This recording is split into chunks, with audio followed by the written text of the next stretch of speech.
Good morning, good morning. Happy Friday. Yes, so I'm coming to you like in my quiet time, officially, the way Jesus and I spend time together.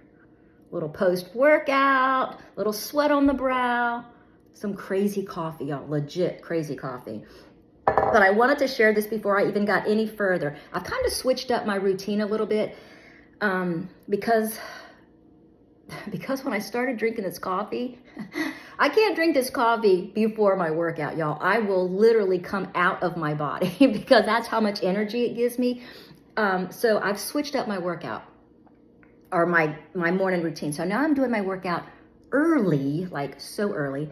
And then I get into my quiet time and enjoy my coffee and just allow the amazingness to hit, which is starting to hit now because I get a little sweaty on the lip and I can feel it like coursing through my veins. But I wanted to share this. This is the reason for the video, because I haven't even gotten in my quiet time talking to God this morning after I finished reading my little, now you guys know, I told you I don't read this thing every day, but for whatever reason, I laid it out this morning. I'm like, oh, let me go ahead and read it. And remember the video that I did on me being called to Nineveh? Well, that's exactly what this was saying, because in my prayer this morning, I was talking to God, and I was just like, I always ask him to just, whatever's deep down in those nooks and crannies that I still need to work on, I pray that you will just bring them up so that I can still grow in that area, because I don't ever want to feel like, okay, well, I've surpassed that. Let me move on, because there's always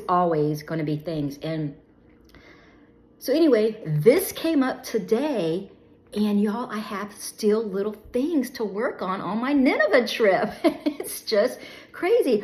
But one of the things that he said was that because Jonah didn't want to go to Nineveh, because he knew that God would not wipe them out if they repented. He knew that they would be blessed and favored. And I'm just like, oh gosh, okay. So that was a little bit of my Nineveh story. So anyway, I read through that and I was like, okay, Lord, I feel the insecurities popping up. And I just started, like, out of nowhere pouring out all those insecurities that I actually didn't even know was there. But then once I said them out loud, they made such sense. And so it's just crazy how you never arrive. You just never arrive. You're always growing, always growing. So once I got past that and I sat that aside, I'm like, okay, well, that I felt that this morning. This is going to be a good quiet time. Sometimes I feel like my quiet time can be a little, like, just not necessarily going through the steps, but sometimes I get like bigger downloads and convictions and things like that. And I just feel like this is going to be one of those mornings. And y'all, here we are. I haven't even finished reading my little devotion. So let me just tell you this. This is talking, now we're on day 228 of this year. Can you believe it or not? If you're on a Bible reading plan, we are crushing it. Y'all, can we just take a moment to thank God? We are crushing it. We are staying on track, and we are reading our Bible, and we are learning, and we are growing. And that to me is just so worth every single minute that I get into the Word and that I'm studying. So this morning on day 228, it's the bride and groom procession. So the teacher has taken the student of my devotion back to a place they've already been. And he's like, haven't we been here before? And the teacher's like, oh yeah, we've been here before, but we were here when the bride and the groom, the bride was betrothed to the groom. And since then, the groom has gone to build the house in his father's house for her. And this is the day that he comes back to retrieve her. So this is just how Jesus, he's gone, he's building our house, and his mansion has many rooms, and he's creating a place for us in heaven.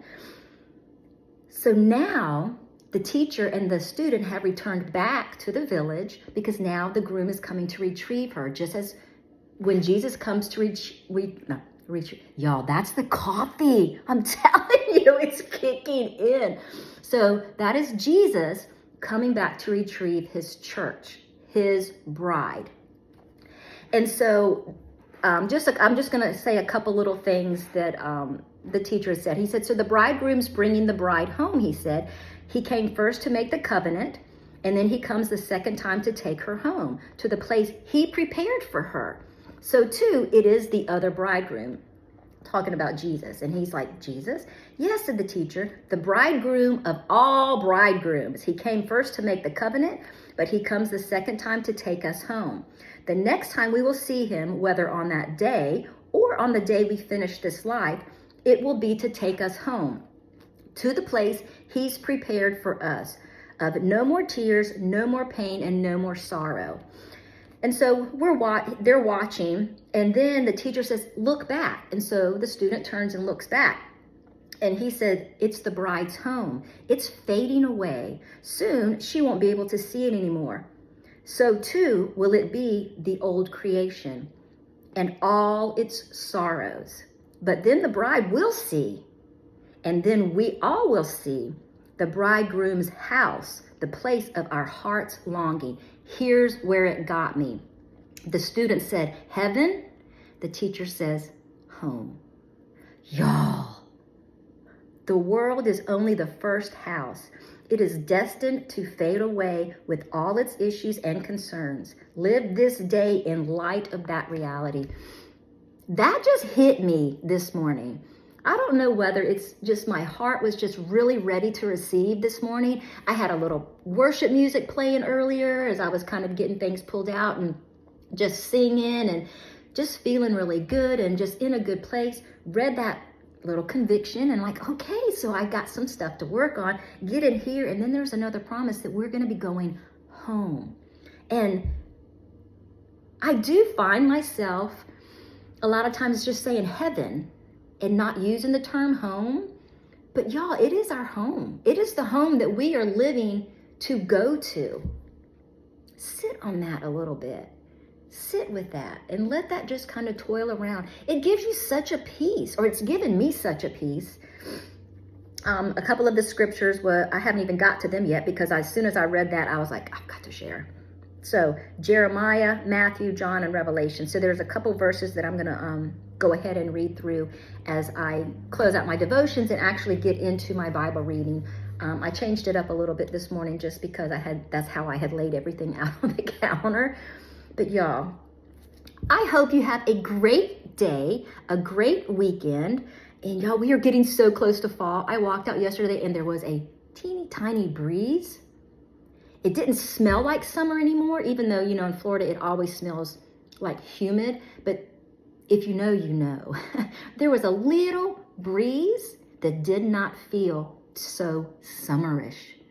So anyway, I'm off to finish my Bible study and reading this morning. I hope you guys have a great day, and I'll see you in the next video. Bye, guys.